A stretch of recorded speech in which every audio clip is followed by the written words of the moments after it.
Assalamualaikum warahmatullahi wabarakatuh. Izin memperkenalkan diri. Sebelumnya nama saya Suci Aisyiti dari kampus IKIP Siliwangi. Di sini saya akan di sini saya ditemani oleh narasumber saya. Beliau selaku guru dari SMP Darul Alamah Ciwidey. Bismillahirrahmanirrahim. Izin memperkenalkan diri. Nama saya Winda Krismandayanti. Di sini saya sebagai guru mata pelajaran IPS. Baik, langsung ke pertanyaan Ibu. Dalam kondisi seperti ini, apakah ada pengaruh terhadap proses KBM selama pembelajaran daring? Jelas ada ya, ada pengaruhnya. Yang pertama itu dari siswanya itu sendiri.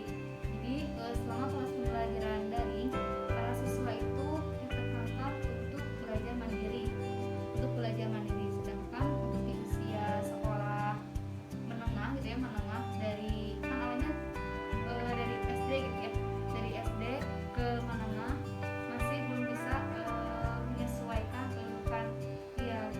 Jadi untuk itu tuh belajar sendiri itu dia masih bingung dan sulit juga. Kemudian berbeda dengan jika sekolah tatap muka. Kalau sekolah tatap muka kan mahasiswa bisa diawasi langsung oleh gurunya gitu. Sedangkan kalau untuk di rumah otomatis orang tua yang harus secara langsung mengawasinya. Kemudian pengaruhnya itu banyak sekali, ada pengaruhnya juga di pembelajaran daring seperti ini. Siswa itu lebih banyak main daripada belajar, bahkan untuk mengerjakan tugas pun dia lebih suka untuk menunda-nunda dan lebih senang dalam bermain, karena mungkin mereka rasa jadi kayak bosan atau apa gitu selama proses pembelajaran daring selama COVID-19 ini. Baik, bagaimana pendapat Ibu terhadap kebijakan pemerintah dalam pelaksanaan pembelajaran daring? Untuk kebijakan dari pemerintah itu kan aturan dari pemerintah, mau tidak mau kita harus mentaati dan melakukan apa yang sudah ditetapkan oleh kebijakan pemerintah itu. Contohnya misal dari proses pembelajaran jarak jauh itu kan mulai disahkan itu tanggal 20 Maret tahun 2020 kalau tidak salah. Terus sudah mau sudah 1 tahun lebih ya, sudah 1 tahun lebih, hampir mau 2 tahun diterapkannya pembelajaran jarak jauh. Jadi siswa tidak diperkenankan untuk datang ke sekolah belajar secara langsung, mau tidak mau itu. Jadi ya kita sebagai pendidik harus mentaati dan memenuhi aturan dari pemerintah tersebut. Tapi dari aturan pemerintah tersebut itu ada yang jadi kurang sepaham gitu, jadi kurang berpendapat dari kebijakan pemerintah tersebut. Karena ini sudah berjalan hampir 2 tahun, jadi mungkin para orang tua siswa, kemudian para siswa dan bahkan gurunya itu sendiri mulai merasa jenuh dengan kondisi seperti ini, karena ya tidak seperti kalau pembelajaran secara langsung kita bisa berkomunikasi secara langsung dengan anak-anak gitu. Sedangkan untuk pembelajaran daring seperti ini agak sulit gitu untuk kita berkomunikasi secara langsung dengan siswanya. Dan maka dari itu mau tidak mau kita harus mentaati saja dulu aturan dari pemerintah. Itu pun untuk kebaikan kita semua, untuk meminimalisir kasus COVID-19 di sini, terutama kepada para siswa.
pelajaran gitu, kita video call sama siswa 6 orang gitu. Karena kan terbatas juga ya kalau di WA. Beda dengan di Zoom. Kalau di Zoom itu enak, mudah juga kita bisa tetap maya, tapi tidak semua siswa dapat mengakses aplikasi itu. Jadi yang paling mudah sih hanya itu. Baik, selanjutnya bagaimana pendapat Ibu terhadap kebijakan pemerintah dalam pelaksanaan pembelajaran daring? Untuk saya pribadi dalam kebijakan pemerintah itu ya bagus juga gitu ya untuk meminimalisir kasus COVID-19 di wilayah kita gitu. Tapi kalau misalkan ya dituntut untuk terus berlanjut pembelajaran daring dan tidak diperbolehkan untuk tatap muka itu agak sedikit apa ya, jadi banyak sekali orang tua siswa, kemudian siswa yang mengeluh, kamu kenapa ya kok sekolah nggak dibuka, nggak bisa sekolah tetap muka langsung, tapi wisata kemudian tempat rekreasi dan lainnya itu boleh dibuka, tapi kenapa kok sekolah nggak boleh dibuka? Nah itu kan saya juga agak sedikit bingung ya, bagaimana gitu cara menjawab kepada anak-anak supaya dia paham dan mengerti agar tidak saling menyalahkan terhadap itu menyalahkan pemerintah ataupun menyalahkan pihak sekolah.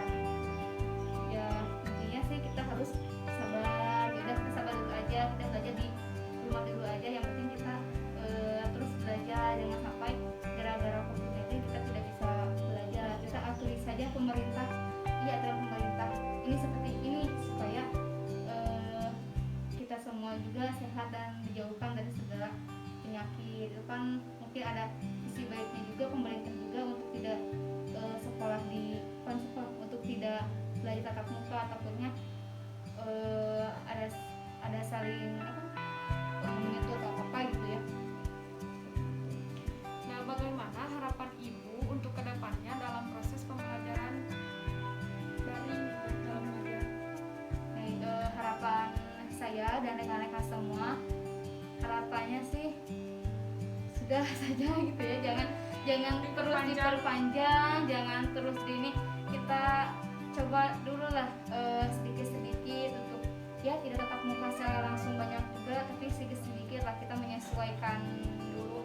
Soalnya kasihan juga banyak siswa, orang tua siswa yang seperti tadi sudah saya jelaskan bahwa banyak sekali lah faktor atau kendala apapun yang mereka hadapi selama pembelajaran jarak jauh ini gitu.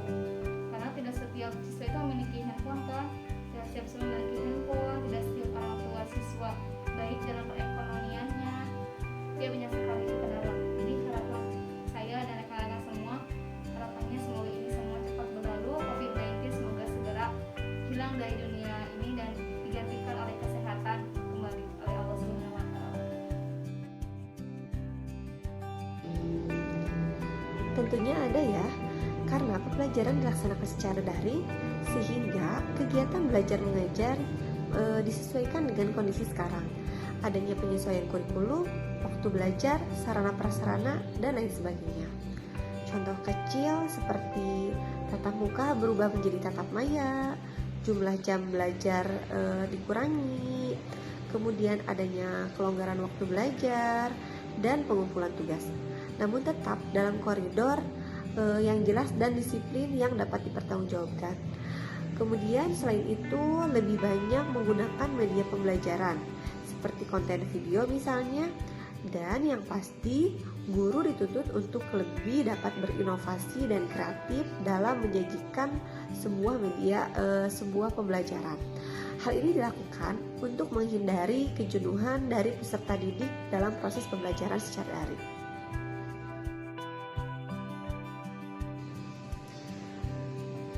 Kebijakan pemerintah dalam pelaksanaan pembelajaran daring merupakan kebijakan yang paling sesuai untuk kondisi pandemi seperti sekarang. Mengingat apabila tetap dilaksanakan tatap muka, keselamatan dan kesehatan dari peserta didik, tenaga pendidik, dan guru sangat dipertaruhkan. Hanya saja karena beberapa kondisi seperti kurangnya dukungan, teknologi, dan kendala jaringan membuat kebijakan ini terlihat tidak sesuai dengan baik atau tidak berjalan dengan baik. mungkin seiring berjalannya waktu akan semakin terbiasa dan mampu untuk menyesuaikan.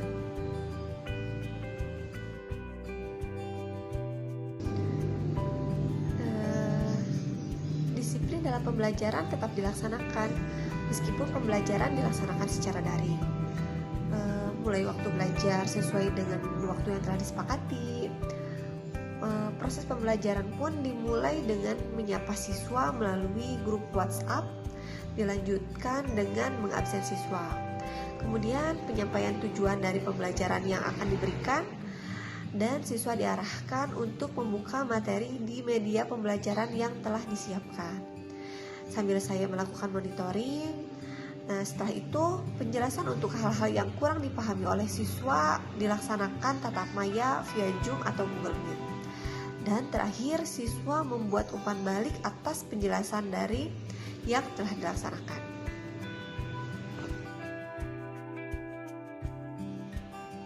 Karena kebetulan di sekolah kami telah mempunyai media pembelajaran sendiri yaitu Smart School Al-Wafa, maka kami menggunakan media tersebut untuk proses pembelajaran.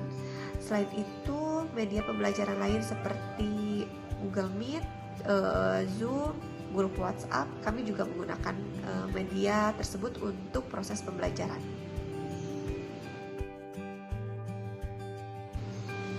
Sekolah kami terus mengembangkan media pembelajaran kami, yaitu Smart School Al-Wafa. Sehingga apabila kondisi ini diperpanjang lagi, kami akan siap menghadapinya, insya Allah.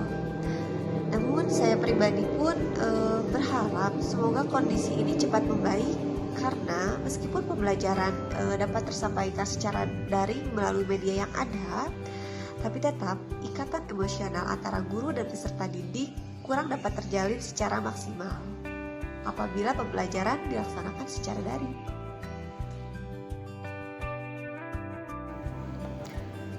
Harapannya tentu saja semoga kondisi ini cepat berakhir agar pembelajaran dapat dilaksanakan secara normal. Harapan lain yang berkaitan dengan pembelajaran daring setelah kondisi kembali normal, selain pembelajaran tatap muka, maka pembelajaran daring tetap bisa dilaksanakan. Hal ini agar melatih keterampilan guru dan siswa pada era digital ini. Menggabungkan model pembelajaran daring dan luring sebagai alternatif pembelajaran masa depan agar kualitas pendidikan kita tidak merosot, karena pendidikan adalah investasi jangka panjang bagi sebuah bangsa.